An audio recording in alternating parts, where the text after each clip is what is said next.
안녕하세요. 난생 처음 C 언어 프로그래밍 네 번째 시간입니다. 오늘은 4장 표현식과 연산자의 랩과 실전 예제를 풀어볼 건데요. 이번 4장은 양이 굉장히 많습니다. 실제로 표현식과 연산자는 이 프로그래밍에 있어서 가장 기초적인 부분이기 때문에 그 프로그래밍 이제 근간을 다루는 거기 때문에 이 부분을 풀어보면서 개념을 확실히 익히면은 도움이 많이 될 것 같습니다. 네, 랩 4-1입니다. 먼저 직면 면체의 부피를 구하는 건데요. 표준 입출력으로 가로, 세로, 높이를 이제 입력받아서 오직 곱셈 함수, 곱셈 함수 저번에 만들었죠. 멀티플라이 인트 A, 인트 B 두 개만 인자를 받잖아요. 요것만을 이용해서 부피를 구해서 출력하는 문제입니다. 요 문제의 의도를 좀 설명을 드리면은 멀티플라이 함수를 만들었죠. 요건 예전에 본 것처럼 표준 입출력에서 너비, 높이 요거를 이제 입력을 받겠죠. 이제 스캔F로 %d, %d, %d 이렇게 세 개를 하면은 이제 공백으로 공백 구분자로 된 숫자를 입력 받으면은 이제 width, depth, height 요 변수에 저장을 하게 되는 거죠. 세 값을 통해서 이제 직육면체의 부피를 구하는데 오직 멀티플라이만 사용하라고 그랬잖아요. 실제로는 굉장히 간단하게 예를 들어서 부피를 볼륨이라고 하면은 width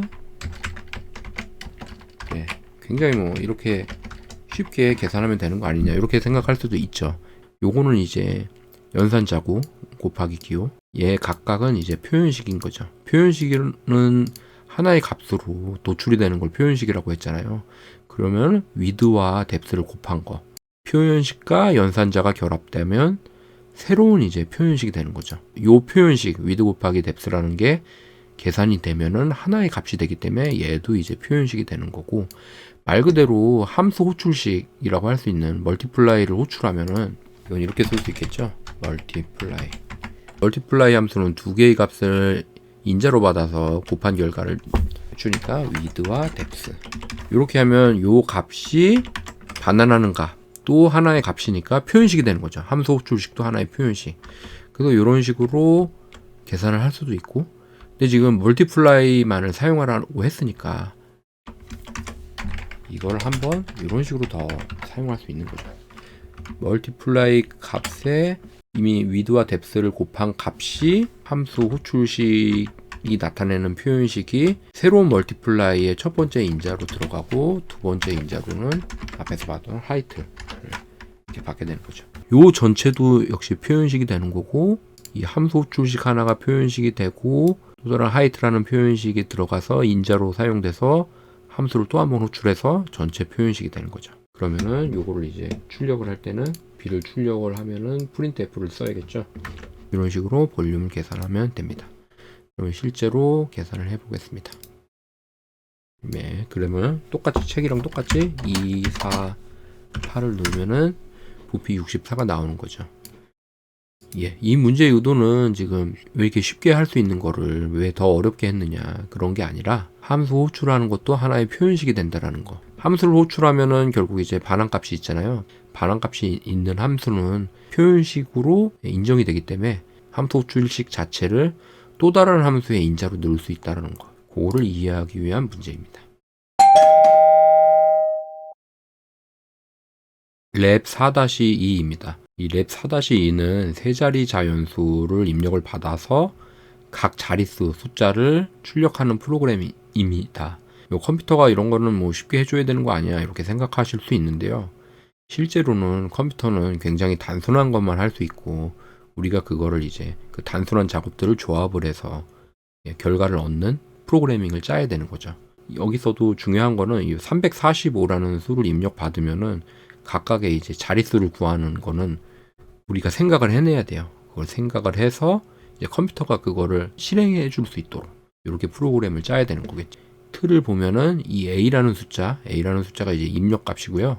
표준 입출력으로부터 이제 세 자리 자연수가 되는 거겠죠.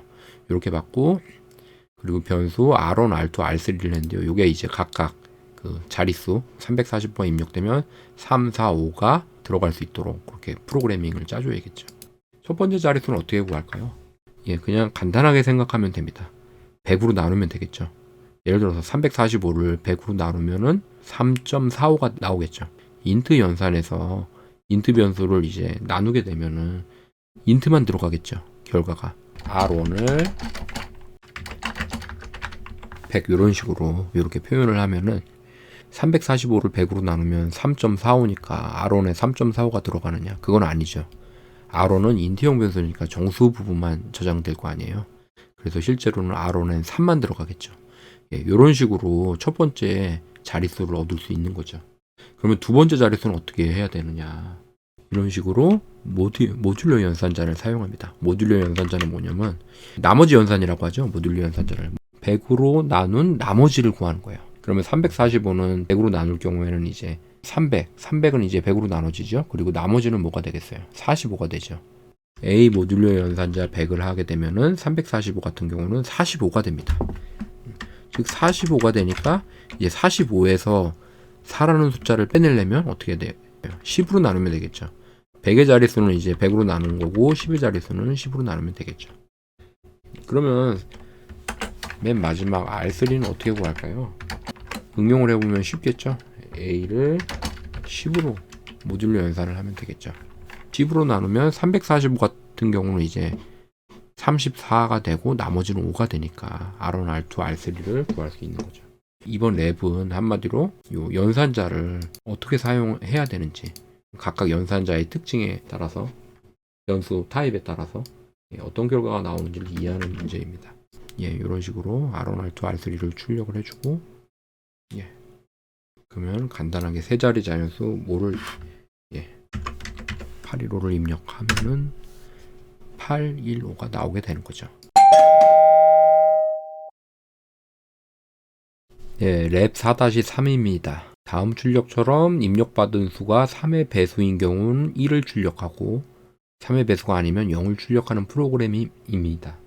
보통은 이런 프로그램을 짜면은 if 조건문을 쓰거든요. 조건문을 쓰면 간단하게 해결할 수 있는 문제예요. 근데 우리는 조건문을 안 배웠으니까 이번 장에서 표현식의 특징을 이용해서 이 문제를 풀어보겠습니다. 일단 프로그램 얼개를 보면은 n이라는 거 표준 입출력에서 봤죠. n이라는 수를 받으면 이 n을 이제 분석을 해서 3의 배수면 1을 출력하고 아니면 0을 출력하도록 해보겠습니다. n을 통해서 이제 계산을 해야 될 거 아니에요. 3의 배수면 1 아니면 0이라는 걸 어떤 식으로 해야 될까요? 표현식을 이용하면 됩니다. 그럼 결과를 r이라는 변수로 놓고 어떤 식으로 써주면 될까요? 이런 식으로 이거를 보면은 n이라는 입력받은 수를 나머지 연산 3으로 나머지 연산을 해줍니다.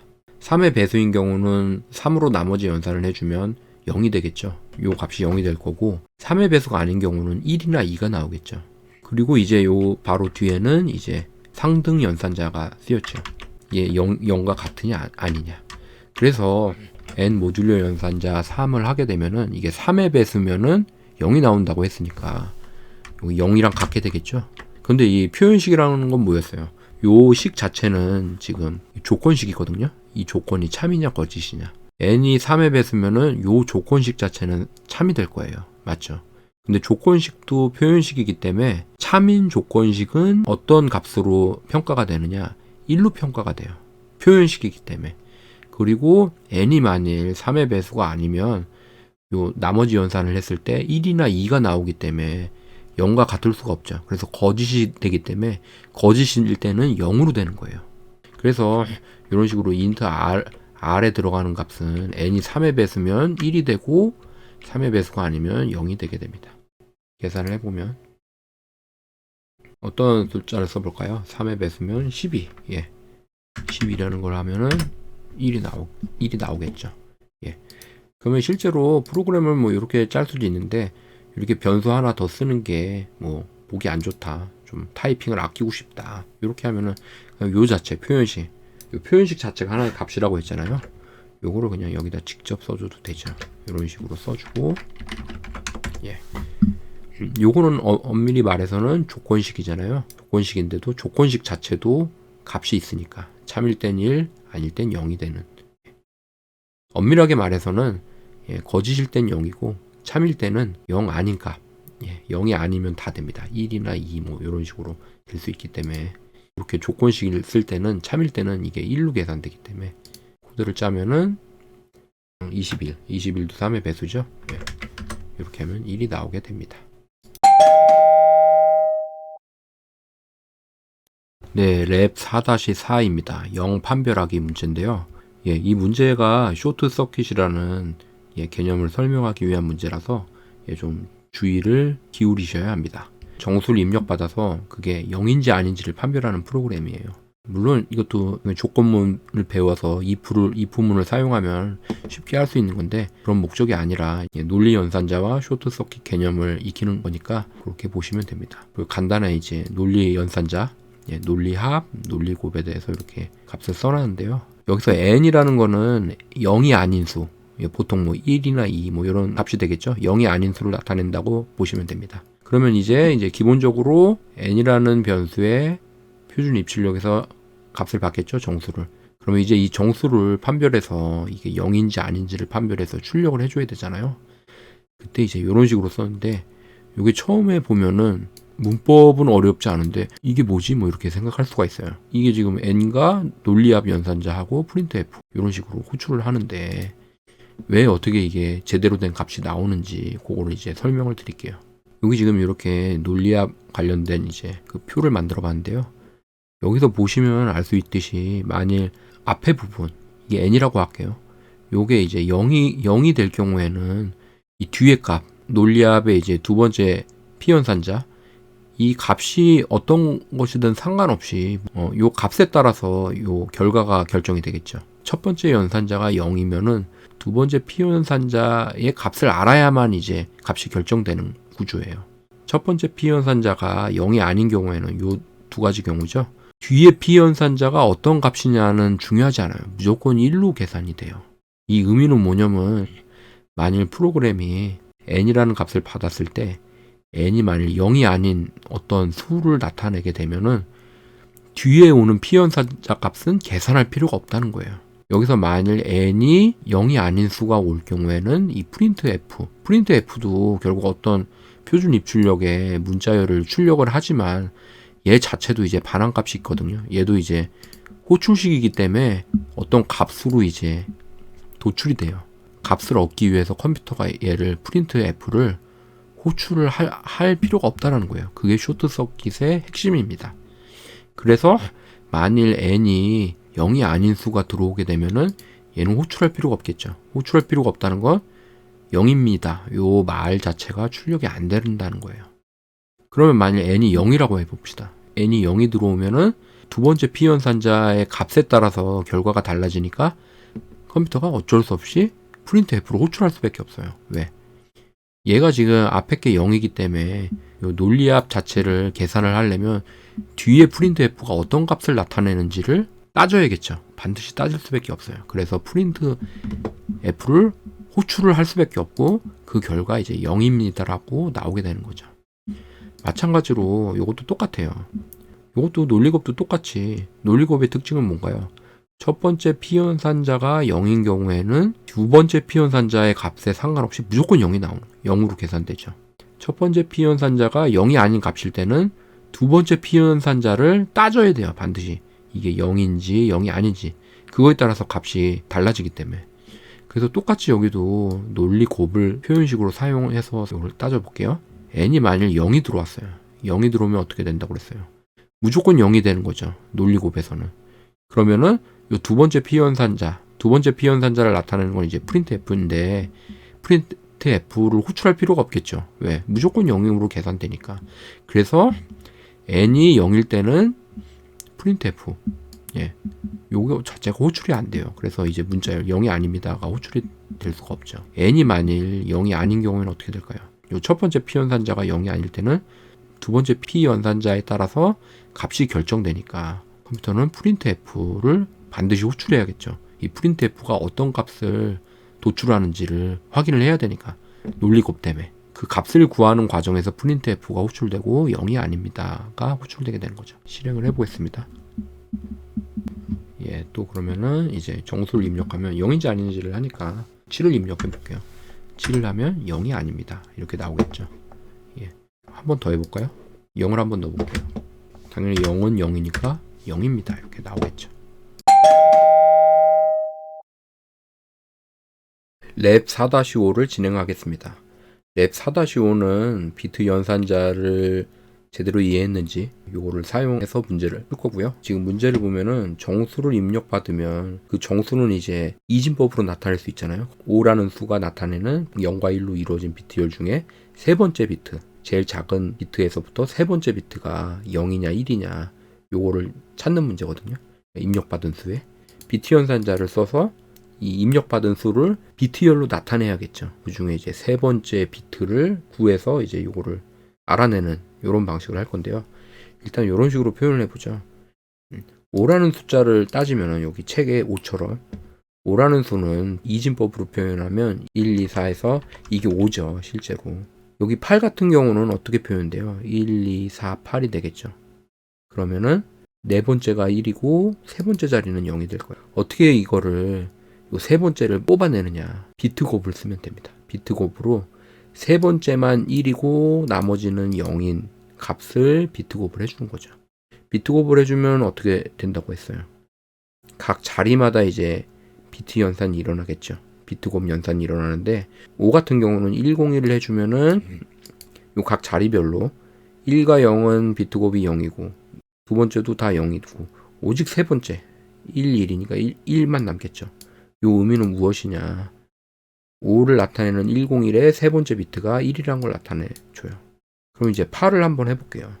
8은 1000인데 얘도 똑같이 세 번째 비트만 1인 100이라는 수를 비트 곱을 해주면은 첫 번째 비트도 무조건 0이 될 거고 두 번째 비트도 0이 될 거고 세 번째는 0과 1을 비트 곱을 하면 0이 될 거고 네 번째도 여기는 이게 지금 생략돼 있지만 이제 0으로 쭉 차 있다라는 거거든요. 그래서 역시 앞에도 0이 될 거고 실제로는 뭐 이런 식으로 표현되겠죠. 얘는 실제로는 이런 의미니까 이렇게 되니까 그래서 실제로는 요 값 이진법 100이라는 수를 비트 곱을 해줘서 얻은 결과 그 세 번째 비트만 1이나 0이 될 거고 나머지는 다 0으로 채워질 거예요.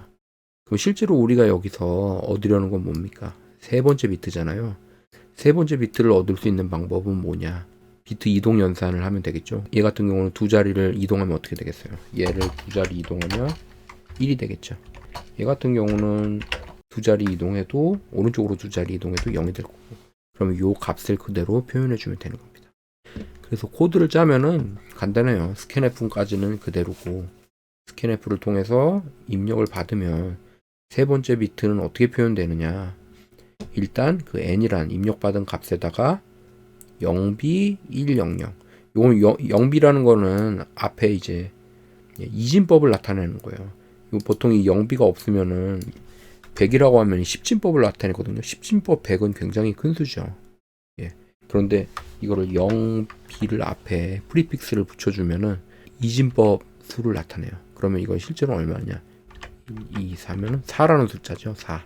실제로 10진법으로 나타내면 4라는 걸 나타내고 요거를 계산하면 입력받은 값이 5나 8일 경우 실제로 요런 값이 나오겠죠. 이진법 100이나 아니면은 0000이 나올 거고 거기서 이제 세 번째 비트를 뽑아내기 위해서는 오른쪽 비트 이동 연산 두 자리 이동을 시켜서 그 값을 출력하면 되겠죠. 예, 그러면 실제로 해보겠습니다. 5 같은 경우는 세 번째 비트가 1이었으니까 5를 넣으면은 세 번째 비트 1이 나오고 이걸 아까 8은 아까 세 번째 비트가 0이었죠. 그래서 8을 넣으면은 세 번째 비트는 0이 나오게 됩니다. 예, 랩 4-6입니다. 입력받은 수보다 큰 다음 짝수 구하기. 이거는 가령 이렇게 정수를 입력받아서 예를 들어서 책에도 써있지만 5를 입력할 경우에는 6이 출력되고 입력받은 수보다 바로 다음 큰 짝수를 출력하는 거니까 5보다 큰 바로 하나 큰 짝수는 6이겠죠. 그리고 6을 입력할 경우에는 다음 큰 짝수는 8이 되니까 이런 식으로 입력이 되는 거죠. 그러면 요거를 이제 어떤 식으로 구성을 할 거냐. 논리를 구성하면 이렇게 다음과 같습니다. 5이면은 입력된 수가 5이면 5가 홀수니까 홀수일 때는 입력된 수에 1을 더해서 1을 더해주면 그게 다음 큰 짝수가 되겠구나. 홀수니까 1을 더하면 6이 되니까 다음 큰 짝수가 되는 거고, 만일 짝수가 입력되면 6과 같은 짝수가 입력되면 짝수니까 2를 더해서 다음 짝수가 되겠죠. 다음 큰 짝수 8이 되겠구나. 요거를 그대로 코드로 작성해 주면 됩니다. 그래서 이게 지금 해당 코드고요. 잘 아시겠지만 이제 정수를 입력받는 거고, 이거를 보면 일단 어지럽죠. 예, 저도 어지러워요, 이런 걸 보면은. 근데 이게 사실은 왜 요 문제를 냈냐면, 이 표현식이 이렇게 복잡하게 쓰일 수 있는데 사실은 규칙에 따라서 계산이 된다라는 거, 요거를 이해하기 위해서 요 문제를 제시했습니다. 이렇게 되면은 이걸 어떻게 할 거냐면, 이 n이 입력받은 숫자잖아요. 이거는 이제 우선순위가 있어요. 계산 우선순위가 있는데, 이게 복합대입 연산자라고 하는데, 복합대입 연산자는 요 전체가 요 오른쪽 대입 연산자나 복합대입 연산자의 오른쪽이 전체가 먼저 계산이 돼요. 여기 가로가 쳐졌죠. 요게 전체가 계산이 된 다음에 그 n에다가 이제 더하게 되는 거죠. 이해되시죠? 즉 괄호가 있다고 보시면 돼요. 이렇게 괄호가. 즉 괄호가 없어도 연산 순서에 따라서 곱하기가 더하기보다는 먼저 계산이 되잖아요. 그런 식으로 요 전체가 가로가 없어도 가로가 있는 것처럼 계산이 된다는 거예요. 이렇게 될 거고, 그리고 여기서도 마찬가지로 이건 사막연산자가 쓰였죠. 사막연산자는 역시 똑같이 사막연산자의 왼쪽 비연산자가 먼저 계산되고, 요게 먼저 계산이 되고, 그 결과에 따라서 참이면은 바로 다음 값이 되고, 참이 아니면 거짓이면 콜론 다음에 값으로 계산이 되는 거죠. 실제로 여기도 이렇게 가로가 있다고 보시면 되고요. 그러면은 이 의미는 뭔가요? 나머지 연산을 했죠. 이 나머지 연산. 그래서 요 의미는 요것도 가로를 치면은 계산 순서가 이렇게 될 거고요. 이렇게 되면은 이게 뭐냐? n이 만일 짝수면 2로 나머지 연산을 하면 나머지가 0이겠죠. 그러면 그 0이 0과 같으면 짝수라는 의미죠. 그러면 2를 더하고 2가 선택되잖아요. 요게 요 값이 n이 짝수면 이게 참이 되니까, 참이 될 때는 요 2가 더해지는 거고 n에. 그리고 만일 이게 홀수면은 2 나머지 연산을 하면은 홀수면은 1이 나오겠죠. 1이 나오면 이게 거짓이 되니까 사막연산자의 오른쪽 두 번째 비연산자 값 1이 더해지는 거죠. 홀수일 땐 1을 더하고 짝수일 땐 2를 더하는 식이 이렇게 됩니다. 그래서 요거 n을 출력해주면 문제가 해결되겠죠. 그래서 실행을 해보면 7을 넣으면은 8이 나오겠죠. 다음 짝수는 8이 나오게 됩니다.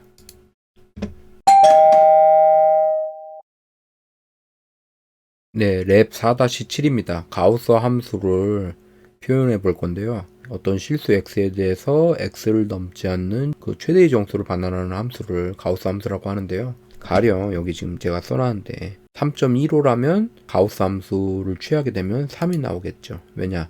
3.15를 넘지 않는 최대의 정수를 구하는 거니까. 그리고 그냥 보통 3일 때는, 일반 3일 때는 3을 넘지 않는 최대의 정수니까 똑같이 3이 될 거고, 그리고 또 뭐 마이너스 3인 경우에도 똑같이 마이너스 3을 넘지 않는 최대의 정수는 마이너스 3이 되겠죠. 그런데 좀 주의할 점은, 예를 들어서 마이너스 3.15라고 하면 요거 가우스 함수를 구할 때는 수직선이 이렇게 쭉 있다고 생각할 때, 예를 들어서 마이너스 3.15가 여기 이렇게 있으면은 얘보다 작은 정수가 마이너스 4가 있을 거고, 얘보다 바로 큰 정수가 마이너스 3이 있을 거예요.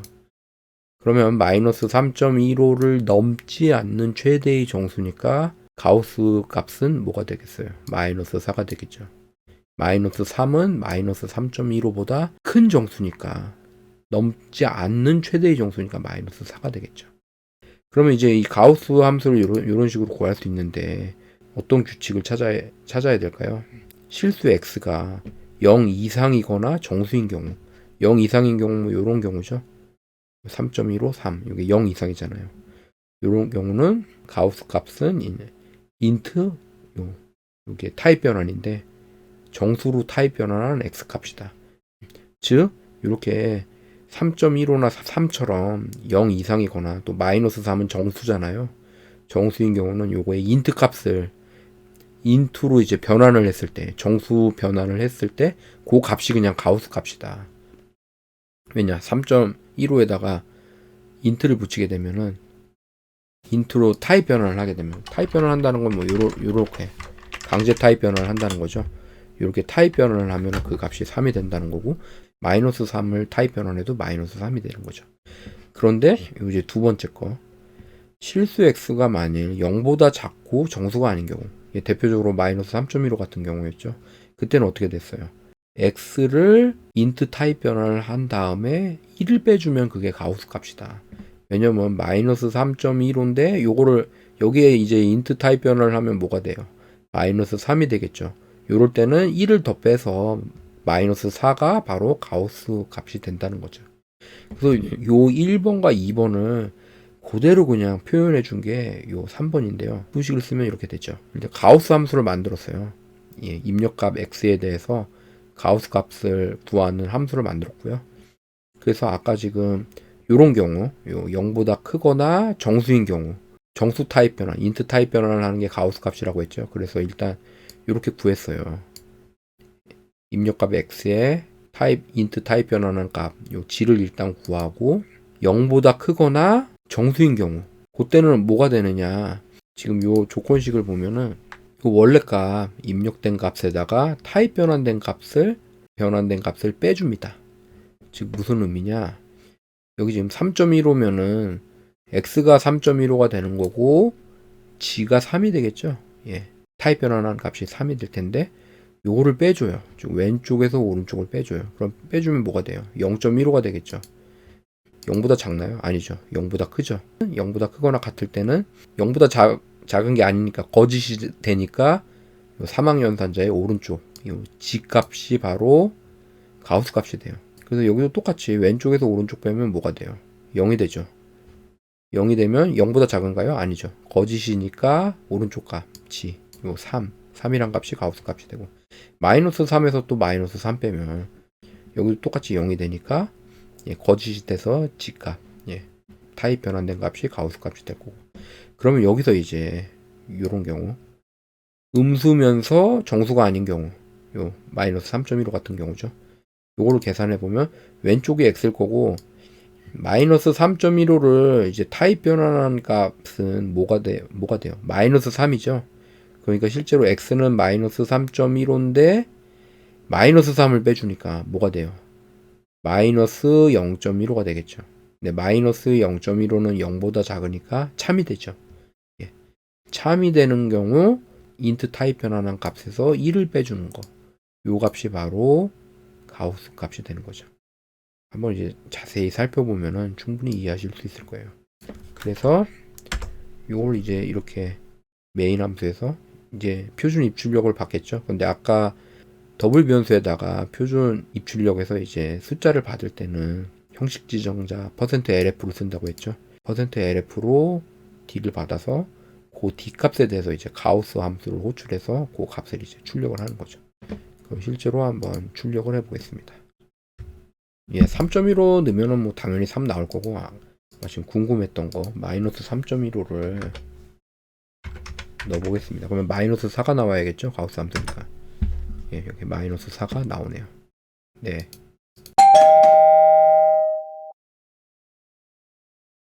네, 4장의 마지막 문제인 실전 예제입니다. 이번 4장이 확실히 랩도 많고 그래서 시간이 굉장히 많이 흘렀죠. 예, 이제 마지막이니까 이제 요것만 풀면은 표현식과 연산자를 완벽하게 이해했다고 할 수 있습니다. 특히 요 실전 예제는 사망 연산자를 이제 집중적으로 사용해 볼 수 있는 문제인데요. 사실은 이미 지금 몇 차례 얘기했지만 여기 있는 문제들은 조건문을 배우게 되면은 쉽게 해결할 수 있는 문제예요. 근데 여기서는 이제 우린 조건문을 배우지 않았다고 가정하고 이 표현식이 어떤 값으로 도출이 되고 연산자랑 결합이 되면서 또 다른 표현식이 되면서 새로운 값을 나타낸다라는 그 성질을 이용해서 그걸로 이제 직접 조건문을 안 쓰고도 조건문을 쓴 효과를 낼 수 있게 프로그래밍을 할 수 있다라는 걸 공부할 수 있는 거죠.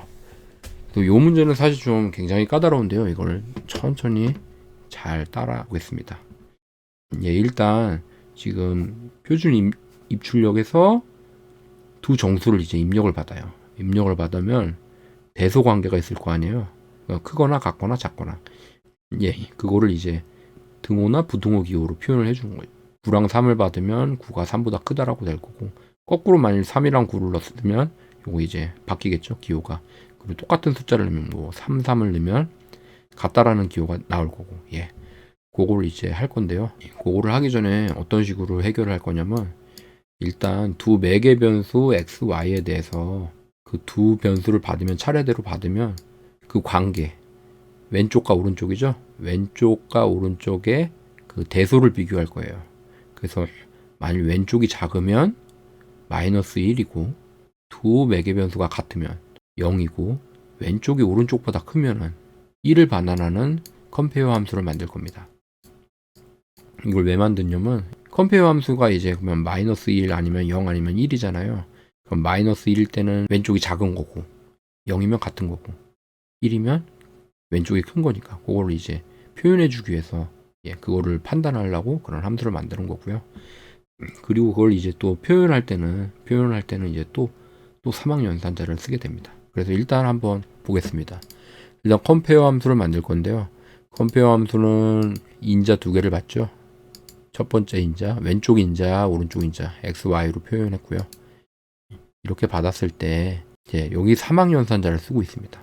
사막연산자를 보면은 항상 이렇게 복잡해 보이잖아요. 괄호를 잘 쳐주면 돼요. 이런 식으로 이렇게 복잡하게 쓰는 게 좋은 프로그래밍 습관은 아니고요. 우리가 눈으로 보기 편한 거 실제로 그게 제대로 코드를 잘 짜는 습관입니다. 사막연산자는 이렇게 나눌 수가 있겠죠. 괄호로 물음표 연산을 중심으로 왼쪽에 조건식이 나오게 되고 그 다음에 이제 물음표 오른쪽으로는 두 값, 참일 때 값과 거짓일 때 값이 나오겠죠. 그리고 여기서는 x 빼기 y, 왼쪽에서 오른쪽을 뺐을 때 이게 0보다 작으냐, 요거를 이제 조건식으로 따져서 참이면 마이너스 1이 되고, 이게 지금 그렇죠?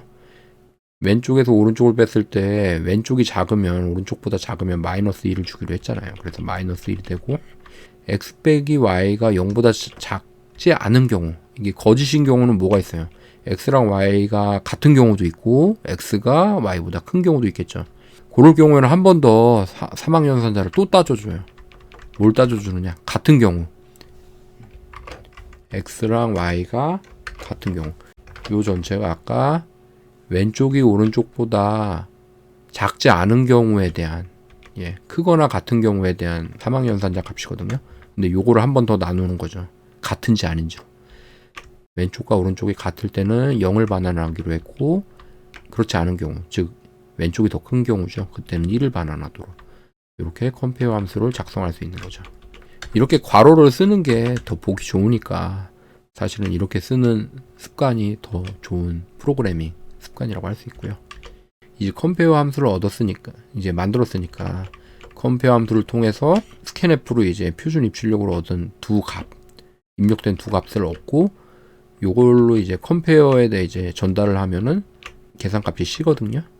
그러면 이 C가 마이너스 1이나 0이나 1이냐에 따라서 대소 관계가 이제 알 수 있는 거죠, 우리가. 그래서 만일 C가 0보다 작다. C가 0보다 작으면은 왼쪽이 작은 거니까 어떤 식으로 표현하면 돼요? 이런 식으로. 왼쪽이 오른쪽보다 작다. 그죠? 그럼 요 각각 요 %D, %D는 X, Y로 이제 치환이 돼가지고 왼쪽이 오른쪽보다 작다라고 표현이 될 거고, 만일 이 C 값이 0이다. C가 0보다 작을 때 이게 참인 경우, 즉 마이너스 1일 때는 작으니까 요게 출력이 되는 거고, 이게 거짓이다. 거짓인 경우는 뭐였어요? C가 어떤 거죠? 0보다 작은 게 아니라 0이거나 1이거나 같거나 1인 경우죠. 그거는 이제 왼쪽과 오른쪽이 같거나 왼쪽이 큰 경우니까 그때를 이제 또 사막연산자가 지금 또 두 번 쓰이는 거예요. 이렇게 이제 괄호를 쓰면 좀 편하겠죠. 이렇게 쓰이는 거죠, 실제로. 그래서 여기 이제 C가 0이라면 이제 왼쪽과 오른쪽이 같으니까 등호 표시를 해서 이렇게 표현을 하고요. 0이 아니다. 0이 아니면 C가 1이라는 의미잖아요. C가 1이면 왼쪽이 오른쪽보다 크니까 이런 식으로 표현을 할 수 있겠죠. 이거를 실제로 프로그램을 돌려보겠습니다. 두 정도를 공백으로 입력을 해볼게요. 예를 들어서 7, 9를 넣으면은 이렇게 7이 9보다 작다 이렇게 나올 거고 9랑 9를 넣으면은 같다고 나올 거고 7이랑 9 넣었으니까 이번엔 9와 7을 넣어보겠습니다. 9가 7보다 크죠. 이렇게 이제 오늘 4장을 마칠 거고요. 이 표현식과 연산자는 굉장히 근간이 되는 프로그래밍의 근간이 되는 부분이기 때문에 양이 많을 수밖에 없고 또 그만큼 중요하다는 의미예요. 그래서 요거는 충분히 연습을 하시면 나중에 프로그래밍을 짤 때 굉장히 이제 편하게 짤 수 있게 되는 거죠. 이번 편은 길었지만 아마 다음 편은 그렇게 길진 않을 것 같거든요. 다음 시간엔 5장을 풀어보겠습니다. 다음 시간에 봐요.